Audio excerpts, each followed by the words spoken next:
তুমি যদি কোনো প্রকার টুর্নামেন্ট অ্যাপসে খেলে থাকো বা খেলবে প্রস্তুতি নিচ্ছ, তাহলে এই ভিডিও তোমার মন ভেঙে দিবে এবং আশা করি তোমার চিন্তা ভাবনাকেও বদলে দেবে। আমি যখন ফেসবুকে রিলস স্ক্রোলিং করতেছিলাম, তখন আমার সামনে একটা টুর্নামেন্ট অ্যাপসের স্পন্সর ভিডিও আসলো। আমি সেটা দেখে অ্যাপসটা ডাউনলোড করলাম। করার পর দেখতেছি সেখানে ফ্রি ফায়ার সোলো ম্যাচ, তারপর স্কোয়াড ম্যাচ এগুলো আছে। সেখানে আমরা টিম নিয়ে জয়েন হতে পারবো, কিন্তু সেখানে আমাদেরকে দিতে হবে 10 টাকা এন্ট্রি ফি। আমি যদি ম্যাচে কোনো প্রকার কিল করি, তাহলে আমাকে দিবে 5 টাকা প্রতি কিলের জন্য এবং টপ 1 2 3 কে দিবে সর্বোচ্চ প্রাইজ মানি। তখন আমি চিন্তা করলাম, এই যে আমাকে টাকা দিচ্ছে, এখানে তো কেউ যদি নেমেই কিল হয়ে যায়, মানে মরে যায়, তাহলে তার এন্ট্রি ফি এর টাকা তো তারা ফেরত দিবে না। তাহলে এটা তো এক প্রকার জুয়া, তাই না? কেননা এখানে আমাকে বা অন্য প্লেয়ারদেরকে 10 টাকা জমা রেখে তারপর ম্যাচে ঢুকতে হচ্ছে। সেই টাকার কোনো নিশ্চয়তা নেই, সেই টাকাটা ঝুঁকিতে আছে। তো এখান থেকে আমার ছোটবেলার একটা কথা মনে পড়ে গেল, সেই ছোট্টবেলার ক্রিকেট খেলার কথা। সেই সময় আমার টিম 10 টাকা জমা দিত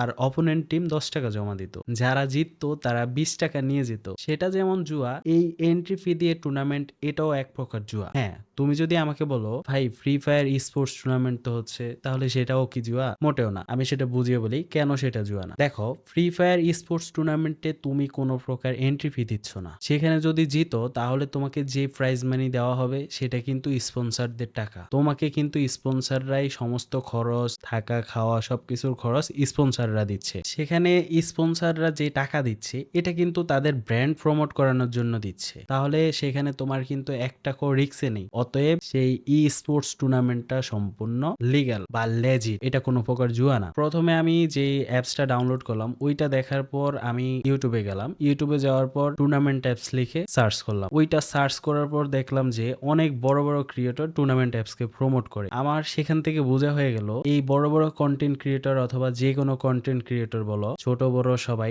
টাকা পেলে যে কারো পা চাটতে রাজি। অতএব আমি এই ভিডিওটা এখানেই ইতি টানছি। বাকিটা তোমরা তোমাদের বিবেককে প্রশ্ন করে জেনে নিও। আল্লাহ হাফেজ।